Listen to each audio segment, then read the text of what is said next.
बीवी बनी बॉस। भाई इसमें कौन सी हैरानी की बात है।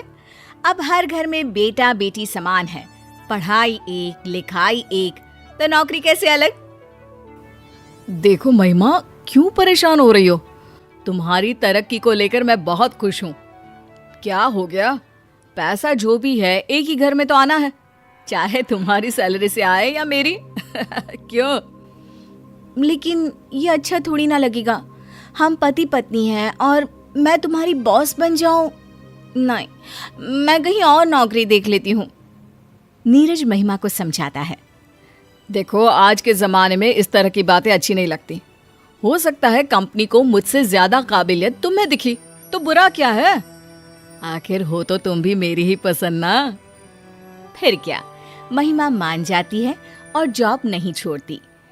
लेकिन क्या जैसा दिख रहा है वैसा होता भी है? आइए देखिए। मुझे ऐसा लगता है कि कंपनी का ये गलत फैसला है, इससे कंपनी को नुकसान होगा। हाँ, मुझे भी नीरज की बात सही लग रही है सर। हम लोगों को ये कदम नहीं उठाना चाहिए, नहीं तो कंपनी को भारी नुकसान होगा। ठीक है, तो मैं इस पेपर पर साइन नहीं करता हूँ। रुकिए सर, ये तो सरासर गलत है कि आप डर के मारे किसी नए काम में हाथ ही ना डालें। वैसे भी सर, अगर हम इस कंपनी के साथ जाते हैं तो खोने के लिए हमारी कंपनी के पास कुछ भी नहीं है, लेकिन पाने के लिए क्या है ये शायद नीरज जी नहीं जानते। हाँ, बिल्कुल सही कहा महिमा। मुझे गर्व है महिमा पर, उसके डिसीजंस हमेशा शानदार होते हैं। तभी तो बेटा मैंने आपको आपके डिपार्टमेंट का हेड बनाया है। नीरज और राकेश, सीखना चाहिए तुम्हें महिमा से कुछ। बॉस उठकर चले जाते हैं। आप दोनों मिलकर कंपनी के डीलिंग पेपर तैयार कर लीजिए और सर से साइन करवाने से पहले मुझसे चेक करवा लीजिएगा, ठीक है? महिमा पूरे रौब के साथ ऑफिस में पति को ऑर्डर देती है और वहां से चली जाती है। नीरज को काफी शर्म सी महसूस होती है। वो सोचता है कि वो क्या करे। तभी राकेश बोलने लगता है। अरे यार, तेरी बीवी नहीं होती ना तो बताता। समझती क्या है खुद को, नई नई बॉस बनी है तो ऐंठ रही है। हाँ, पता नहीं क्या हो गया। कल रात तक तो बोल रही थी कि तुम्हारी बॉस बनने से अच्छा है कि नौकरी छोड़ दूं, और आज? दोनों बात कर रहे थे कि चपरासी आ जाता है। भाई मुश्किल है, बीवी को बॉस देखना। अरे औरत तो रात को घर में खाना बनाकर पति का इंतजार करती ही अच्छी लगती है, फिर क्या घर पर भी गुलामी और ऑफिस में भी। राकेश और चपरासी तो चले जाते हैं। खड़ा रह जाता है तो नीरज। बात तो सच है, ये क्या बात हुई? आज ही महिमा से बात करनी होगी। शाम को दोनों घर जाते हैं। घर पर उन्हें दिखते हैं महिमा के माता पिता। अरे मम्मी पापा, आप दोनों कैसे आना हुआ? अरे हमने कहा बेटी और दामाद के घर जाकर रह ले थोड़ा। अब कोई ये तो कहने वाला नहीं होगा ना कि दामाद का खा रहे हैं।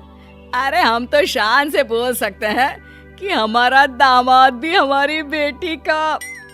गरिमा माँ को बीच में ही रोक देती है। माँ, मैं भले ही नीरज की सीनियर हूँ, लेकिन फैसला कंपनी में और घर में दोनों जगह ही नीरज का ही चलता है। नीरज महिमा की तरफ हैरानी से देखता है। उसे दिन की वो बात याद आती है, लेकिन क्या करे, सास ससुर जो सामने खड़े थे। अगली सुबह। अरे दामाद जी, जरा आप भी हाथ पांव चला लिया करो। बच्ची है, सुबह से लगी है, काम तो आपसे ज्यादा ही करती है, कमाती भी अच्छा है ना। माँ, मुझे काम करना नहीं आता और महिमा मुझे काम करने भी नहीं देती। भाई महिमा की माँ, सीखो महिमा से। पति कम कमाता है फिर भी काम करने नहीं देती। एक तुम हो, सारा दिन घर पर पड़ी रहती हो, लेकिन फिर भी मैं घर का सारा काम करता हूँ। दोनों मियाँ बीवी ऑफिस पहुंच जाते हैं। थोड़ी देर काम करने के बाद नीरज को महिमा कैबिन में बुलाती है। कैबिन में कोई नहीं होता। यस माय डार्लिंग, क्या बात है? मन नहीं लग रहा है क्या पति के बिना? महिमा को गुस्सा आ जाता है। वो एक फाइल उठाकर नीरज के सामने टेबल पर फेंक देती है। क्या है नीरज, हर वक्त मजाक अच्छा नहीं लगता। मैंने कल कहा था ना कि फाइल चेक करवा लेना। अब बताओ कौन लेगा जिम्मेदारी? अरे कैसी बात कर रही हो? फाइल तो मैंने खुद तैयार की थी और मेरी फाइल तुम देखो। देखो ये सही नहीं है, फाइल में कमी हो ही नहीं सकती। अच्छा, तो फिर गलती कैसे हो गई? माना मैं तुम्हारी वाइफ हूँ घर पर, लेकिन यहाँ नहीं। यहाँ हम काम करने आते हैं और हमारा मकसद सिर्फ कंपनी का फायदा है, समझे? अरे तो मैंने कब कंपनी का नुकसान कर दिया? मैं सिर्फ ये बोल रहा हूँ कि फाइल मैंने बनाई थी और मैंने। महिमा को लगता है कि नीरज के आत्मसम्मान को ठेस लग रही है। वो चुप हो जाती है। दोनों रात में घर आते हैं, जहाँ महिमा की माँ उसे चाय और पानी देती है। नीरज, ये लो चाय। तुम्हारी कहाँ है? वो उसी की है जो तुम्हारे हाथ में है। तुम्हारे लिए तो मैंने बनाई नहीं है, नहीं चाय। क्यों माँ, नीरज के लिए क्यों चाय नहीं है? अरे बेटा, दूध कम था, 1 कप लायक ही दूध था, तो क्या करती बोलो? तो आपको वो कप नीरज को देना चाहिए था माँ। अरे कैसी बात कर रही है बेटी, सारा दिन कड़ी मेहनत तू करती है, ज्यादा पैसा तू लाती है। अब यही चाय तेरी बड़ी बहन के घर बनी होती तो मैं तेरे जीजू को देती, क्योंकि करती ही क्या है तेरी बड़ी बहन, घर पर ही तो सारा दिन पड़ी रहती है। नीरज महिमा की तरफ देखता है और महिमा माँ से कहती है, फिर तो माँ, मेरे घर पर चाय का हक सिर्फ नीरज का ही है। अरे वो कैसे? कमाती तू ज्यादा है, ओहदा तेरा बड़ा है, फिर क्यों? क्योंकि माँ, ये चाय नीरज को ही देनी चाहिए। वो कहना माना कि तुम लोगों ने मुझे पढ़ाया लिखाया, जितना मुझे काबिल बनाया उतना दीदी को भी, लेकिन आज दीदी घर के 4 दीवारी में बंद है। पता है क्यों? हाँ, वो तेरा जीजा है ना, घर के काम में उलझा कर रख दिया है उसको। फिर सास भी तेज, बहू घर से बाहर निकले ही ना।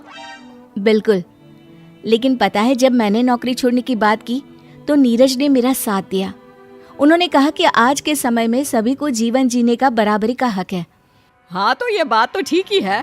क्या लड़का क्या लड़की, मेरी 2 लड़की हुई तो मुझे पहले तो दुख हुआ, लेकिन बेटा तुम्हारी तरक्की देखकर सीना गर्व से फूल जाता है।